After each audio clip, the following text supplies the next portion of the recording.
76वें गणतंत्र दिवस पर विधायक मनमोहन भड़ाना ने फहराया ध्वज। समालखा से सुरेश निरंकारी की रिपोर्ट।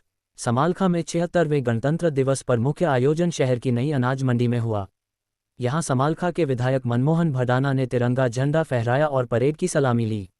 मुख्य अतिथि मनमोहन भड़ाना ने देश के आन बान शान का प्रतीक राष्ट्रीय ध्वज तिरंगा झंडा फहराया।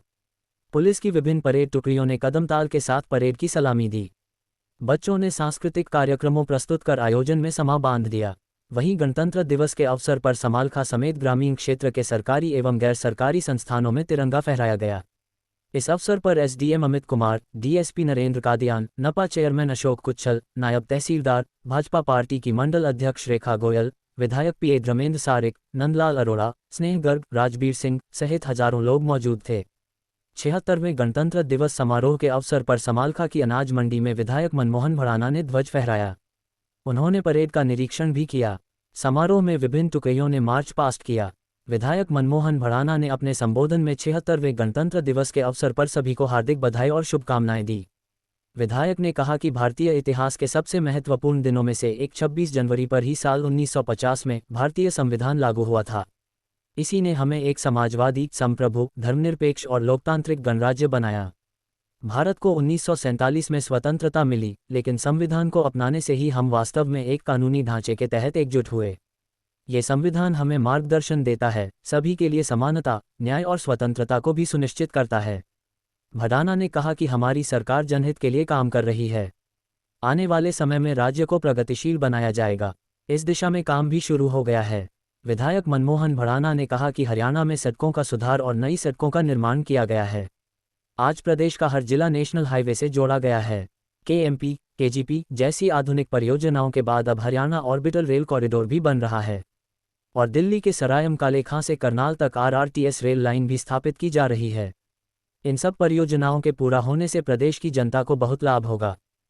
बड़े पैमाने पर सफल प्रयोग किया है। आज हर सरकारी योजना पे पारदर्शी तरीके से लागू किए जाने से घर बैठे गरीब की बेटी की शादी का शगुन, बुजुर्ग, विधवा व दिव्यांगों की pension, BPL card, Chirayu card का लाभ, किसानों को उनकी फसल का भुगतान कंप्यूटर की एक क्लिक के सीधे पात्र व्यक्ति के खाते में जाता है। ये हमारी सरकार की उपलब्धि रही है। प्रदेश के विद्यार्थियों के लिए ई लर्निंग पहल गूगल ड्राइव के माध्यम से टच स्क्रीन पीडीएफ फाइल आधारित एक्सेस के साथ ई कंटेंट प्लेटफॉर्म पर सभी पाठ्यक्रमों की अध्ययन सामग्री उपलब्ध कराई गई है।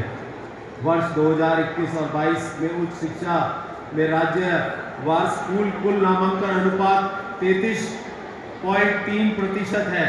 नई शिक्षा नीति का एक लक्ष्य वर्ष 2030 तक उच्चतर शिक्षा में लड़कियों का सकल नामांकन अनुपात प्रतिशत से अधिक करना है। इस दिशा में हरियाणा प्रदेश काफी आगे है।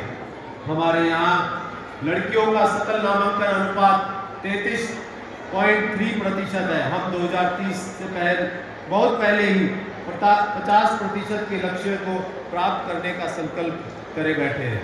भाइयों बहनों, सरकार ने कृषि, उद्योग, व्यापार, रोजगार, शिक्षा, स्वास्थ्य आदि हर क्षेत्र में भी ई गवर्नेंस के माध्यम से क्रांतिकारी बदलाव किए हैं। जिस प्रकार परिवार पहचान पत्र के डेटा से विभिन्न योजनाओं का लाभ लाखों लोगों को घर बैठे मिल रहा है, उसी प्रकार कृषि क्षेत्र में मेरी फसल मेरा ब्यौरा पोर्टल बनाकर किसान कल्याण की अनेक योजनाओं को इससे जोड़ा गया है। आज खेल जगत में हरियाणा का बड़ा नाम है। हमारे समालखा हल्के में भी बड़े खिलाड़ी हैं जो बड़े प्रोत्साहित होते हैं जब हमारी सरकार की नीतियां उनके सामने आती है। उन्हें भी आगे बढ़ने का अवसर प्राप्त होता है।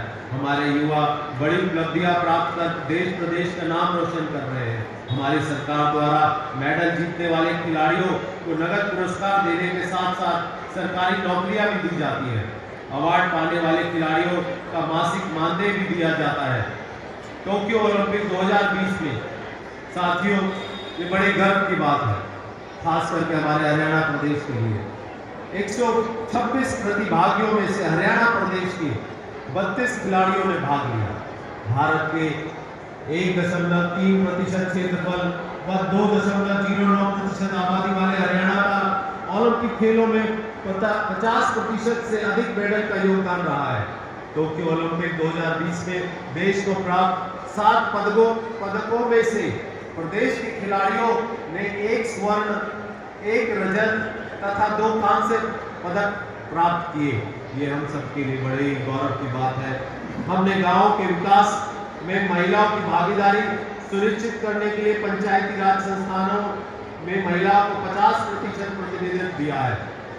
स्वामित्व योजना के तहत प्रदेश को लाल डोरा मुक्त बनाना व महिलाओं के लिए आजीविका के अवसर बढ़ाने के लिए 1/3 राशन डिपो महिलाओं को देने का प्रावधान किया है।